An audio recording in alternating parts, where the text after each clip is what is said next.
Coming up in the Bahamas tonight, a multi-million-dollar plaza officially opened in southwestern New Providence today, and employees of the Superclubs Breezes are back on the job following renovations to their property. 11-year-old Marco Archer laid to rest today. Don't you move, the Bahamas Tonight Weekend Edition starts right now.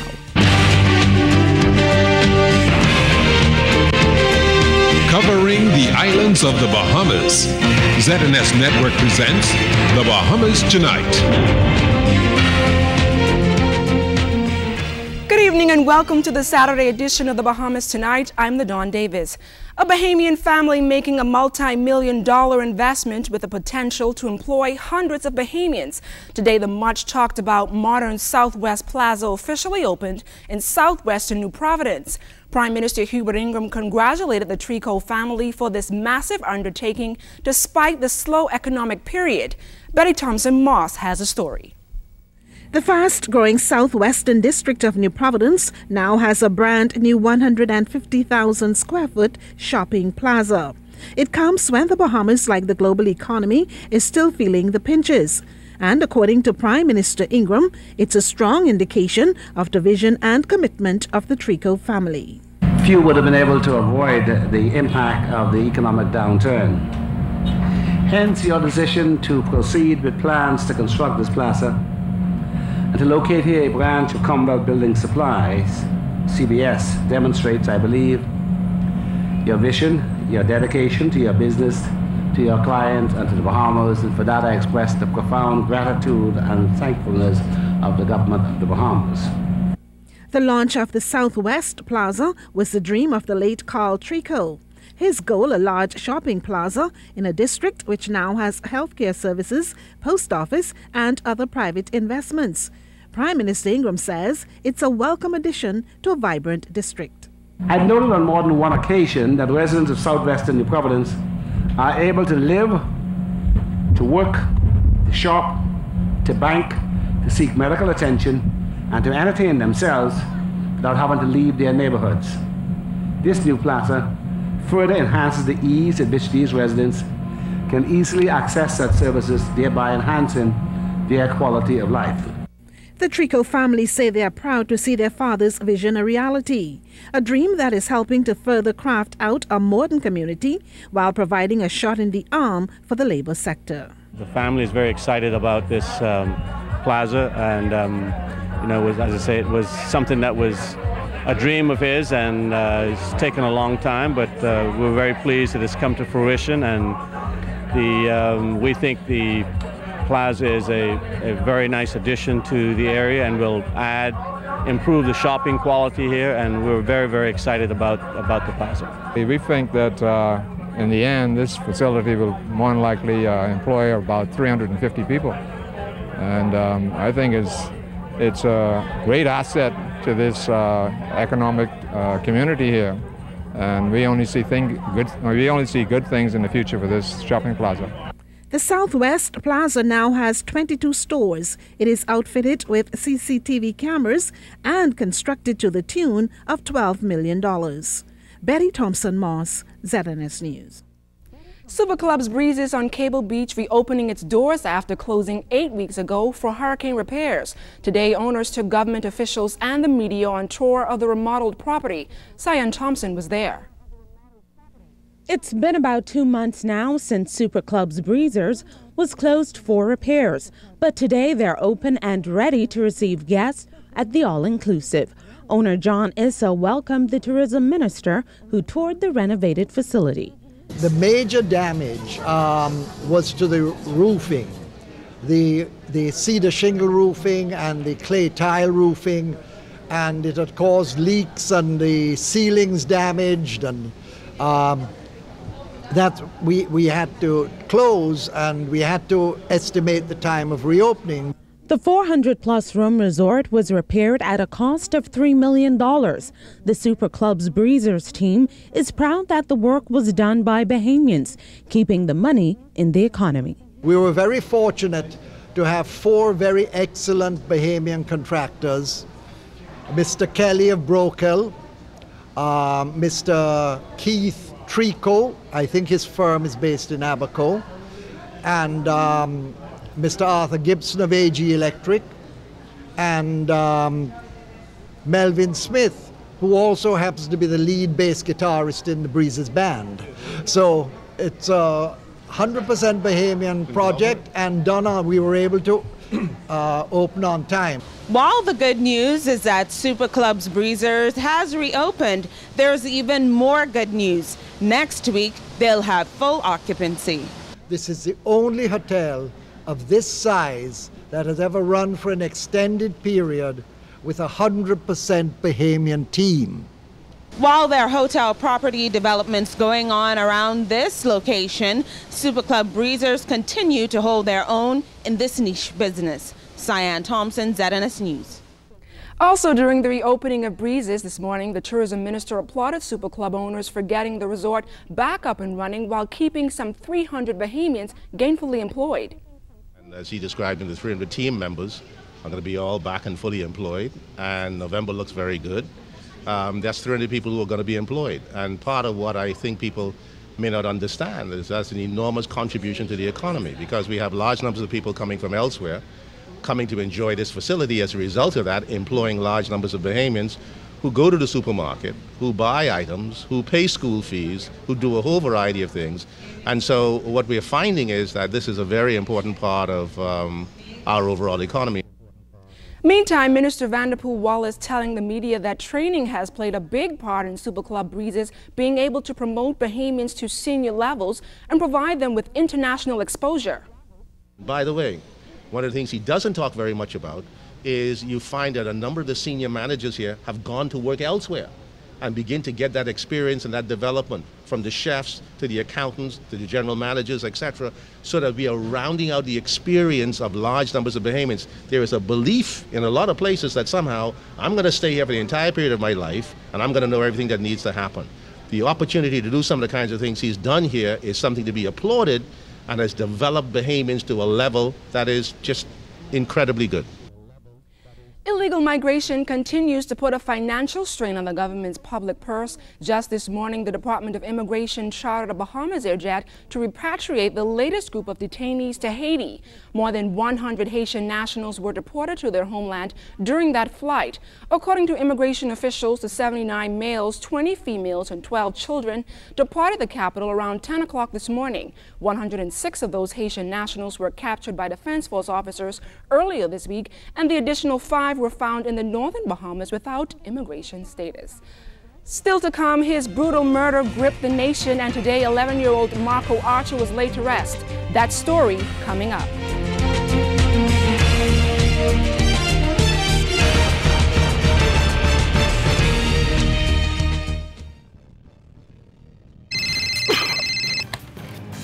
Hello? What time you say it is? I got a job interview for 9:30 and this alarm ain't going off. Oh no! Cut it off, not today! What I could do? 302-1800.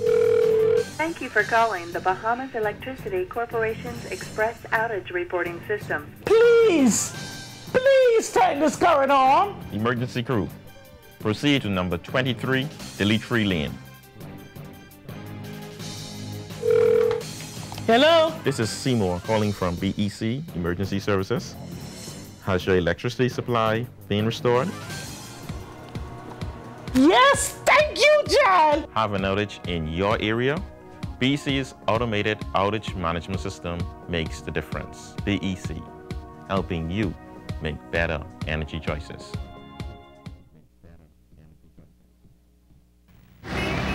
As the air in the world's cities becomes more polluted, are we running out of options? To help solve problems like these, you need creative thinkers with different ideas.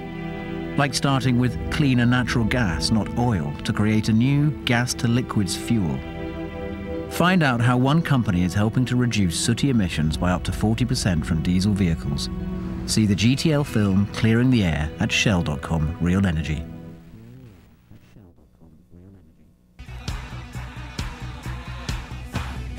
This portion of the news is brought to you by Sun Oil Limited, fueling growth for people. Welcome back. The brutal murder and abduction of Marco Archer gripped the nation, and today 11-year-old was laid to rest. Scores of family and friends paying their respects to the child today during his funeral service at Mount Calvary Baptist Cathedral on Blue Hill Road. His burial followed at Lakeview Memorial Gardens on John F. Kennedy Drive. The Columbus primary 6th grader was apparently abducted when he went to a nearby neighborhood store. The Broome Street resident was missing for about a week before his body was found in bushes in the Cable Beach area. It took about 10 days for police to positively identify his body. To date, no one has been charged for the death of Marco Archer. The Bahamian handicraft industry soon to be off to another giant leap, as local artisans will get the opportunity to promote their products online.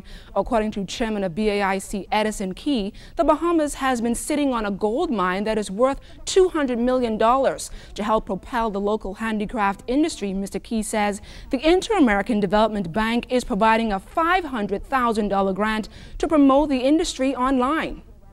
The primary focus of the initiative will be the development and launch of a virtual platform with functionalities to support and facilitate the marketing, sales, and distribution of Bahamian manufactured handicraft souvenirs via the internet.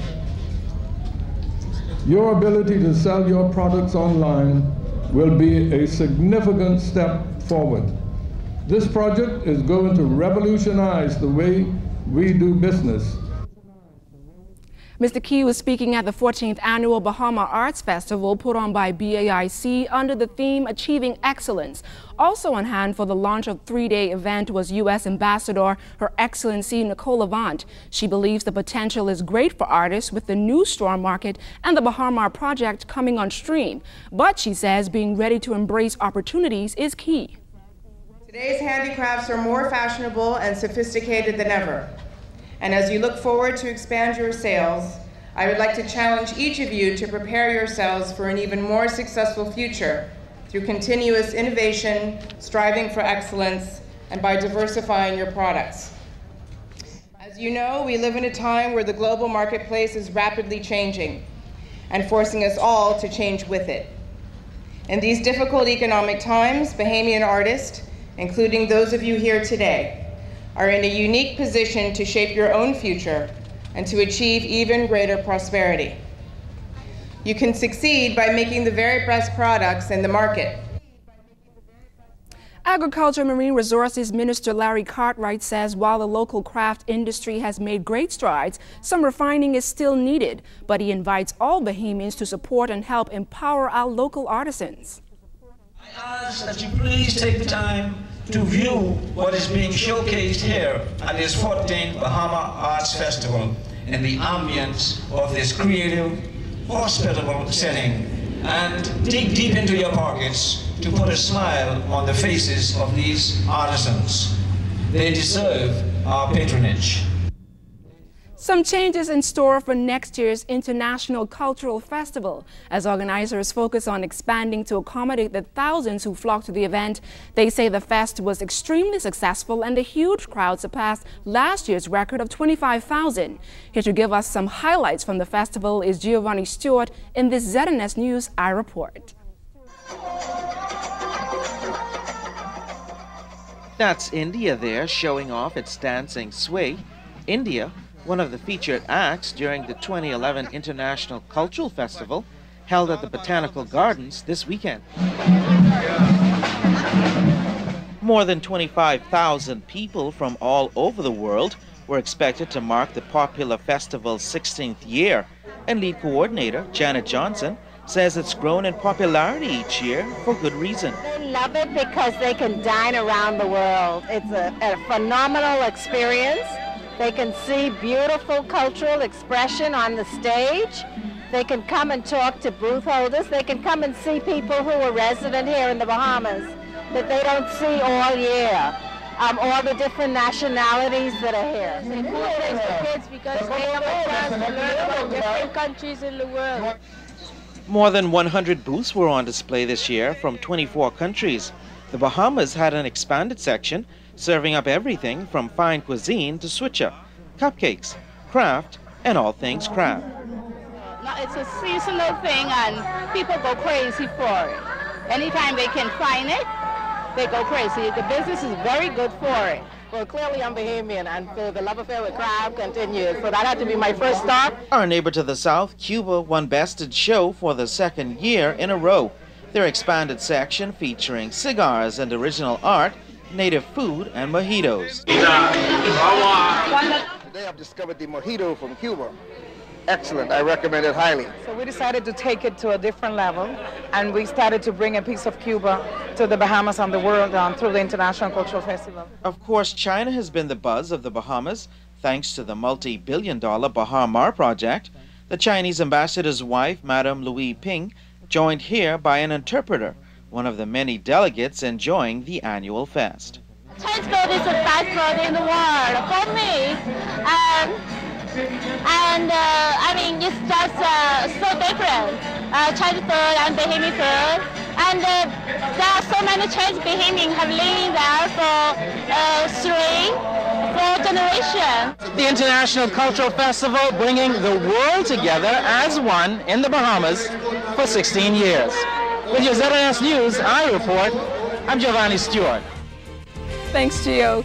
Don't go anywhere. Your weekend sports wrap with sportscaster Nico Scavella is up next.